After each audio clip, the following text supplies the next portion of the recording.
प्यारे बच्चों, कोडरमा जिला प्रशासन द्वारा विभिन्न विषयों का मॉडल प्रश्न पत्र जैसे जारी किया गया था, उसी तरह दुमका जिला प्रशासन ने भी विभिन्न विषयों के मॉडल क्वेश्चन जो एग्ज़ाम में आने वाले हैं, एग्ज़ाम उपयोगी है, उसका जीरोक्स कराकर बच्चों के बीच वितरित किया गया था।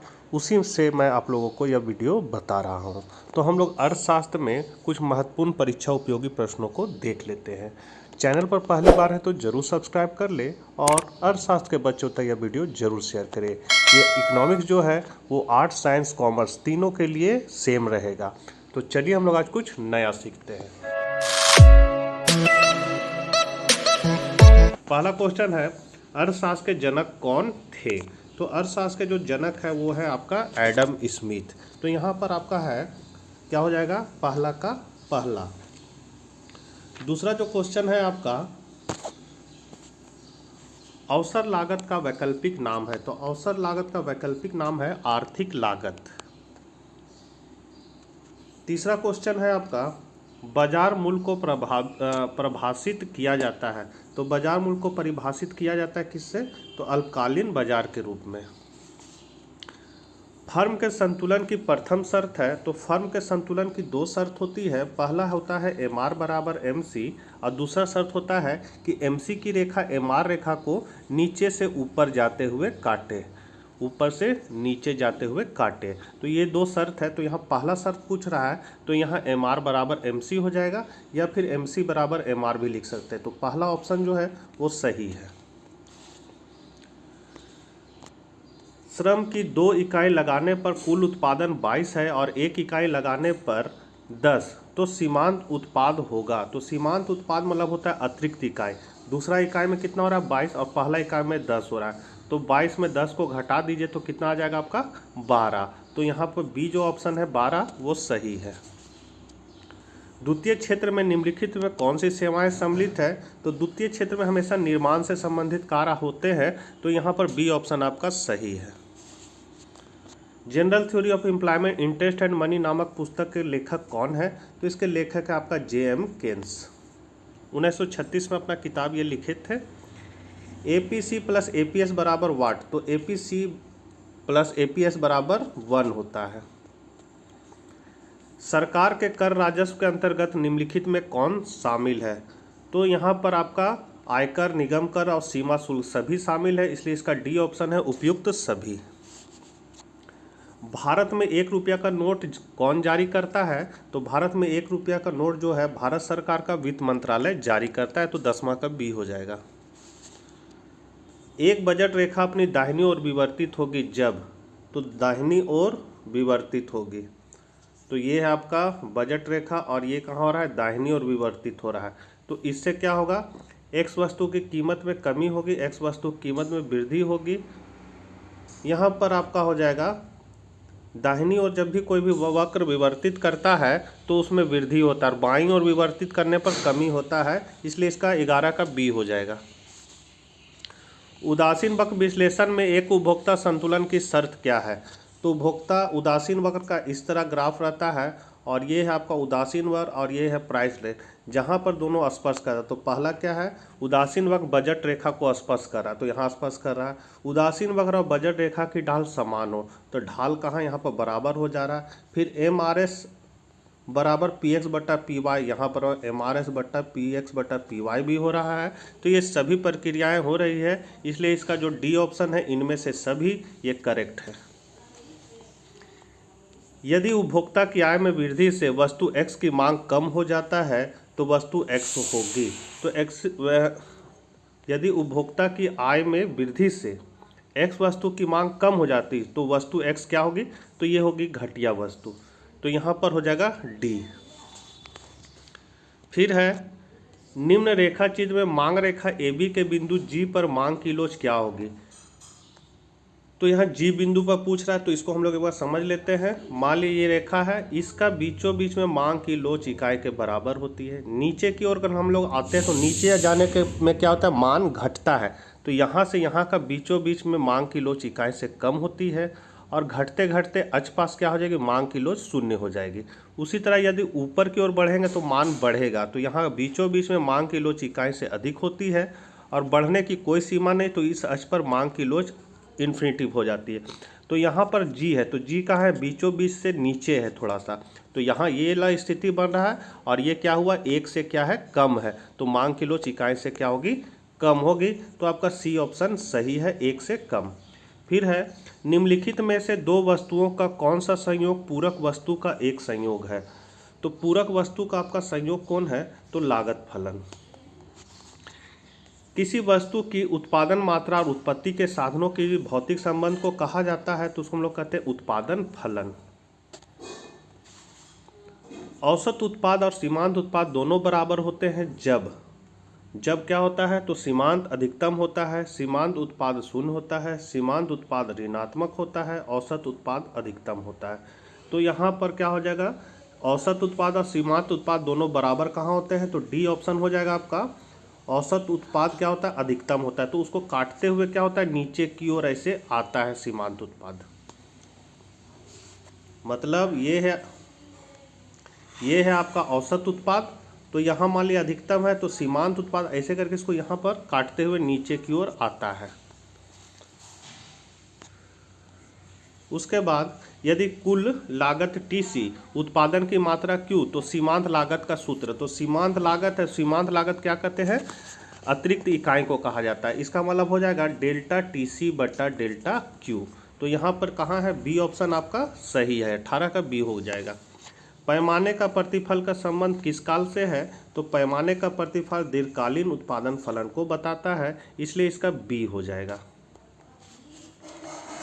किस काल में उत्पादन के साधनों को स्थिर और प्रवृत्ति में विभक्त किया जाता है, तो उत्पादन के साधनों को स्थिर और प्रवृत्ति में विभक्त जो होता है वो अल्पकाल में किया जाता है। तो यहाँ पर सी ऑप्शन आपका सही होगा। परिवर्तनशील अनुपातों के नियम के अनुसार एक विवेकशील उत्पादक उत्पादन के किस स्तर पर उत्पादन करना चाहता है, तो वो हमेशा दूसरा अवस्था में उत्पादन करना चाहता है। तो यहाँ 21 का बी हो जाएगा। निम्नलिखित में से कौन औसत उत्पाद की विशेषता नहीं है, तो औसत उत्पाद को परवर्ती साधन की प्रति इकाई उत्पाद कहा जाता है।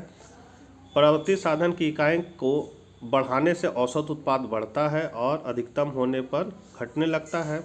औसत उत्पाद वक्र उल्टा यू आकार का होता है। औसत उत्पाद का मान शून्य अथवा ऋणात्मक भी हो सकता है।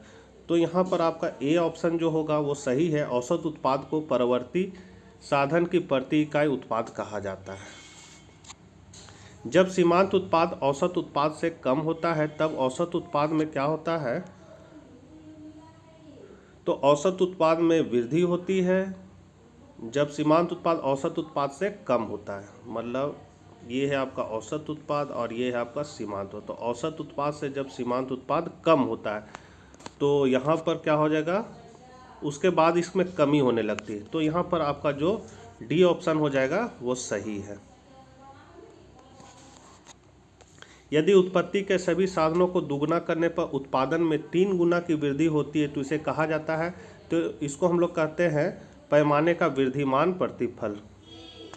सी ऑप्शन आपका सही है। उत्पादन के सापेक्ष कुल आगम में परिवर्तन की दर क्या कहलाती है, तो उत्पादन के सापेक्ष कुल आगम में परिवर्तन की दर कहलाती है आपका सीमांत आगम। कुल लागत TC, कुल स्थिर लागत TFC और कुल परिवर्तनशील लागत TVC में क्या संबंध होता है, तो आपका होता है ए ऑप्शन, नहीं ए ऑप्शन नहीं, सॉरी TC बराबर डी ऑप्शन हो जाएगा। TC बराबर TFC प्लस TVC होता है, तो डी ऑप्शन आपका में करेक्ट है। जब किसी वस्तु की मांग तथा पूर्ति में समान दर से वृद्धि होती है तो संतुलन कीमत में क्या होती है, जब दोनों में समान दर से वृद्धि होगी तो उसमें कोई परिवर्तन नहीं होता है। तो सी ऑप्शन आपका सही है।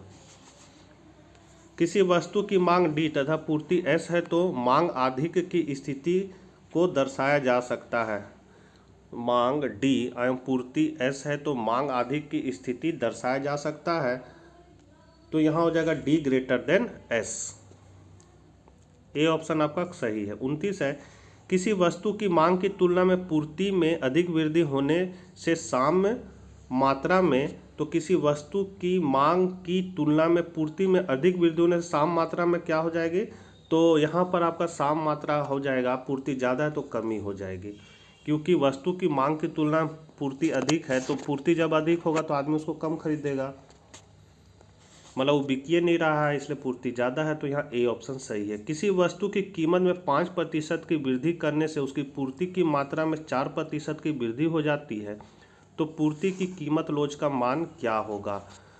तो आपका मात्रा कितना है 4% और कीमत है 5%, तो यहाँ पर भागा दे दीजिए 8×5=40, 0.8, तो 0.8 कहाँ है, सी ऑप्शन, तो 30 का सी हो जाएगा। मुक्त प्रवेश और निकास की स्थिति में मांग में वृद्धि का बाजार संतुलन पर क्या प्रभाव होगा, तो बाजार का मुक्त प्रवेश और निकासी स्थिति में मांग में वृद्धि का बाजार संतुलन पर क्या प्रभाव, तो साम कीमत और मात्रा दोनों में वृद्धि होगी, केवल संतुलन कीमत में वृद्धि होगी, केवल संतुलित मात्रा में वृद्धि होगी, साम कीमत और मात्रा दोनों में कमी होगी। तो यहाँ पर हो जाएगा ए ऑप्शन, साम कीमत और मात्रा दोनों में वृद्धि होगी। मांग अधिक की स्थिति में साम कीमत में, तो मांग अधिक की स्थिति में साम कीमत में क्या होता है, तो वृद्धि होती है। एक पूर्ण प्रतियोगी फर्म के लिए अल्पकालीन पूर्ति वक्र होता है, तो ये होता है आपका न्यूनतम एबीसी से ऊपर एसएमसी का बढ़ता भाग। पूर्ण प्रतियोगी फर्म के लिए एआर और एमआर में क्या संबंध होता है, तो ये दोनों आपस में बराबर होते हैं, तो सी ऑप्शन आपका सही है, एआर बराबर एमआर। समरूप वस्तुओं की उपलब्धता किस प्रकार की बाजार संरचना की विशेषता है, तो ये आपका पूर्ण प्रतियोगिता बाजार की विशेषता है। टी आर कुल आगम वक्र की ढाल को क्या कहा जाता है, तो टी आर वक्र की जो ढाल होती है वो होती है आपका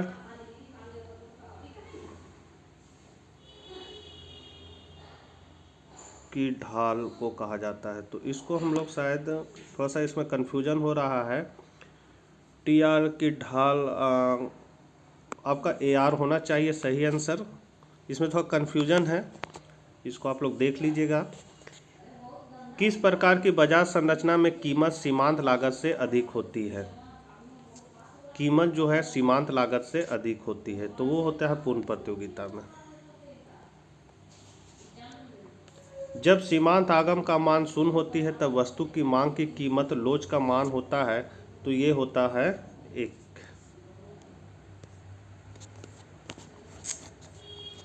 एकाधिकार के अंतर्गत एआर वक्र और एमआर वक्र में क्या संबंध होता है, एमआर बराबर 2 स्लोप ऑफ एआर, मतलब यहाँ पर ये डी ऑप्शन आपका सही है, एमआर बराबर 2 स्लोप ऑफ एआर। एक एकाधिकारी के लिए उत्पादन के विभिन्न स्तर पर एमआर और एमसी को निम्न तालिका में दर्शाया गया है। संतुलन की अवस्था में वह वस्तु की कितनी इकाई का उत्पादन करेगा, तो यहाँ पर देखिए उत्पादन दिया हुआ, एमआर दिया हुआ और एमसी दिया हुआ है, तो यहाँ पर सबसे पहले हम लोग एमआर को घटाएंगे, तो 44 में से 34 को घटा दीजिए तो कितना आ गया, 10 आ जाएगा। फिर 18 में से 34 को घटा दीजिए तो कितना आ जाएगा, 16। फिर 18 में 10 को घटा दीजिए तो 8 आ जाएगा। फिर 6 में 10 को घटा दीजिएगा तो 4 आ जाएगा, और फिर 4 में 6 को घटा दीजिए 2 आ जाएगा। फिर इसी तरह यहाँ घटाएंगे तो यहाँ 30 आ जाएगा। फिर आपका यहाँ पर आ जाएगा 20, फिर यहाँ आ जाएगा 8। तो देखिए यहाँ पर 8 8 बराबर हो जा रहा है, और हम लोग यदि ग्राफ को ऐसे बनाते हैं एकाधिकार वाला, तो संतुलन ये है आपका एमआर का रेखा, ये है आपका एआर का रेखा। तो यहाँ पर जहाँ पहला शर्त होता है एमआर बराबर एमसी होना चाहिए, तो एमआर बराबर एमसी कहाँ हो रहा है, तो यहाँ हो रहा है, तो यहाँ कट रहा है, और इसी से खड़ा रेखा हम लोग ऊपर की ओर खींचते हैं तो हम लोग को मूल्य पता चलता है कि बाजार में मूल्य यहाँ होगा। संतुलन बिंदु कहाँ होता है, यहाँ पर होता है, जहाँ एमआर और एमसी आपस में बराबर होते हैं। तो यहाँ बराबर कहाँ पर हो रहा है, 8 8 बराबर हो रहा है, मतलब ये चौथा इकाई में आपका बराबर हो रहा है, इसलिए 40 का जो है आपका डी आंसर हो जाएगा 4।